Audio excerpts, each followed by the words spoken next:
Hello, everyone. Welcome to Anointed Lady TV, the home of news and politics.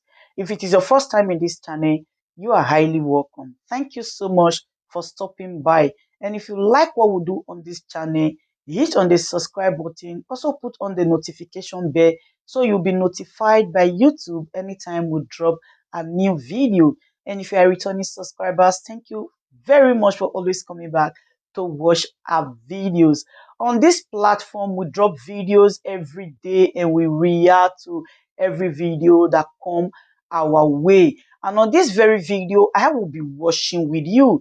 And after watching, let's go to the comment section and drop our opinion constructively. Like our videos and also share our videos if possible. See you next time in my next video. Something drastic must be done before we go into that election. That's the position you have held. But you also held a position about the issue of zoning, which has caused a lot of stir and controversy. I mean, what is your defense, or what is the reasons why you held or you hold the view that a certain region of the country has more right to become Nigeria's president than any other region of the country? This is one of the things I say, all of you are living in denial. You say you want one country. And those of us who made the constitution, in order to get everybody inclusive, those who thought they cannot catch up with the rest of the country if they have independence, particularly the North. I am a living witness. This thing I've been doing before you were born, and those who are talking now. It is because of this inclusiveness we put federal character in the Constitution, which the military government abrogated under the new Constitution now. And it was because the northern region at that time, led by Saudana, feared that they cannot cope with the rest of the country. They said they are not ready for independence. That is why we had our independence in installment. The East and the West had their independence in 1957. We have to wait for the northern region to get their own 1959 before we could get our independence in 1960. All these are on record. And in order to show that we won't cheat you, we make sure that, however, the way we distribute government functionary and all that, you will be included. And we make sure that every region is not cheated. That was what led to zoning. That was why when they knew that Abiola won the election and there was trouble in the country, they want to persuade the Western region, the Yoruba people, by bringing Obasanjo in. Although we rejected him because the ministers have no right to give us who to represent us. That was why I voted for him. I voted against him. So in an attempt to pacify us, they bring in Shoneko, thinking that the moment leader must say, no, we must choose our leader. Then when there was going to be an election now in 1999, they said, right, because in order to pacify the West, all the political parties chose their candidate from the Southwest. It's on record. Then Obasanjo had 8 years. When he left, he went to the North. Yadua came in. Unfortunately, he couldn't complete his thing. Jonathan had to complete. And after he died, Jonathan came in from the South. Then he returned to the North again. Now, Jonathan did 5 years. Buhari had done 8 years.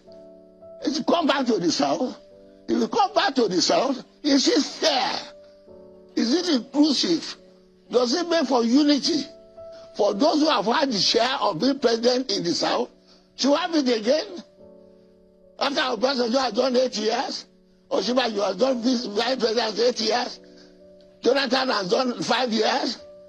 The South is not in the country. It's not part of Nigeria, and you want peace. It's a question of principle. It's a question of morality. It's a question of being inclusive in everything we do. If you want peace, you must have equity. Is it equitable? We unfortunately need to. And when the people now say they want to go, say no. Chief Ayo Adebanjo, the national. Assembly, forward it to the president to sign before it becomes a constitutional amendment. And these have been going on step by step. But we are even moving faster than the United States did their amendment. No, but I mean, a lot of those who are advocating for restructuring, because a question Afenifere has raised, posed, is that Afenifere is reiterating his position that restructuring of the Nigerian state must take place before the much talked about 2023 elections. Now, the question is that there are fundamental portions of that constitution that needs to be changed, altered. Absolutely. Totally. I mean, present your bill to the National Assembly. And the belief is that our problems today, the Constitution is not proffering solutions to them. Wonderful, Sheun. Present your bill to the National Assembly. Everybody in Nigeria has a senator representing their constituency, member of a House of Reps, members of Houses of Assembly. Use them, pressurize them, guide them. Present it to a public debate. But it doesn't look like it's working. Well, it's not working because people have not been using those avenues. Are you blaming the National Assembly? No. Because who do you think should take charge? The National Assembly is the right place to have a constitutional discussion. It is the right place to bring an amendment. And if you have issues to be amended, or you believe should be amended, and have not brought them forward to the National Assembly, because the National Assembly has a standing constitutional amendment chaired by the Deputy Speaker at all times, now, or the Deputy Senate President. These are issues that should be forwarded to the constitutional Who should take that responsibility? Every citizen. The blame has been put on the present government of President Buhari that is not committed. For example, the 2014 Confab report. I mean, the blame you heard that is the wrong blame. That is not taking action on implementing that 2014 Confab report. That blame is not taking it into context. The Constitutional Conference was put together by a government, chaired by a president, who did not implement even one item of that agenda, and left it to the next government, which had completely no responsibility to it. So if you are going to set up a conference, a national conference, set it within your term. Isn't it the same? I mean, they say government is a continuum. They say isn't it a same country that we are in? A party system is a different matter, because this is a party policy. But the problem of the country has not changed. It has not changed, but you needed to do it early enough, and you needed to set an example of implementing some areas even of that conference. And secondly, you chose the people. They were all appointed. And they were appointed by the president, his ministers, the SGF, and other people. In fact, in some states, governors came to complain that the nominations they made were set aside, which meant that it would appear an entirely put together a system where the government was in charge of those who came. So those who were not part of that government are likely to feel left out. And you cannot hold an APC government responsible to implement a PDP conference. Senator, if you were President Buhari today, and you have heard from Professor Wole Soyinka, Chief Ayode Banjo, Chief Afefa Babalola, and they're saying almost the same thing, what and how would you react? What would you do? Oh, there are many things that one can do. First and foremost, you have agencies of government responsible for all these things. You change the personnel and look around and find other people that may have different ideas of doing it. That is what governments do all over the world. You can do that. You can change the personnel. You can bring in new people. You can, because no president alone sits down and takes decisions. He is advised by a coterie of advisors, experts, and technocrats. You can do that. You can set up committees. You can do all of that. You don't need to throw the whole gamut of structure away just because you are looking for a solution. Because you may end up coming with a solution. President Buhari is doing the right thing. President Buhari is trying, but you may disagree with the way he's going about it. Therefore, you go to election, convince people, and let them give you a different government that you think can do what you want. All right. That is how democracy works.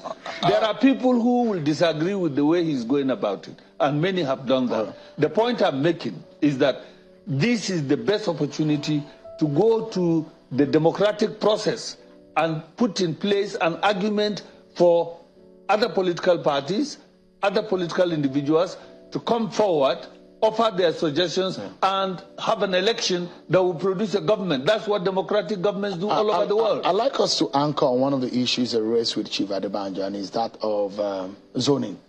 He believes that the southeast region of the country should produce the next president. I know you support a certain aspirant in the APC, but what is your position, or what is your, how would you react to what Chief Adebanjo's position is on the issue of zoning for 2023? Well, I think the issue of zoning is understandable.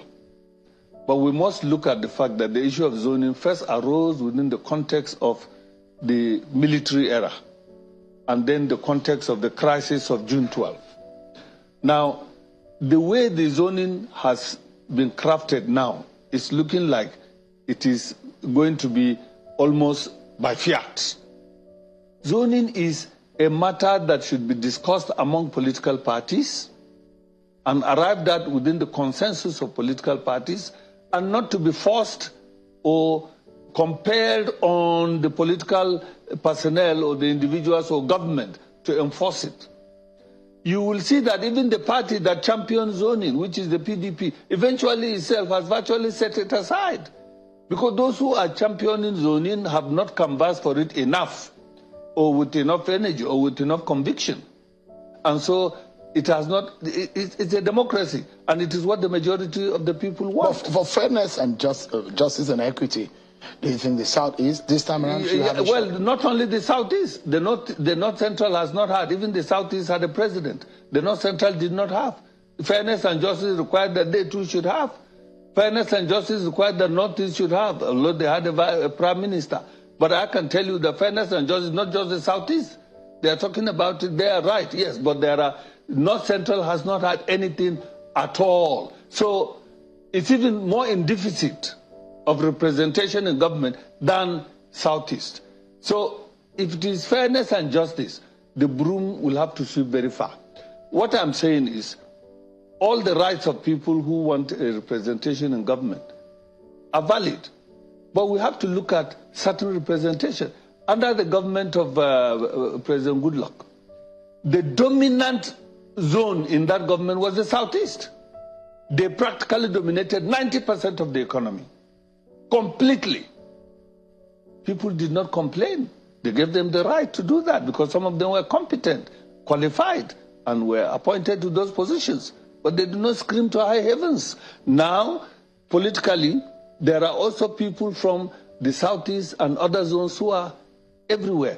What the Southeast should do is that their elite should engage in discussion with other elites from the other zones with respect to the need for them to have a go at the presidency. Right. But even then, there is no president in Nigeria, including Obasanjo, who contested on the basis of being left alone because he comes from a zone of preference.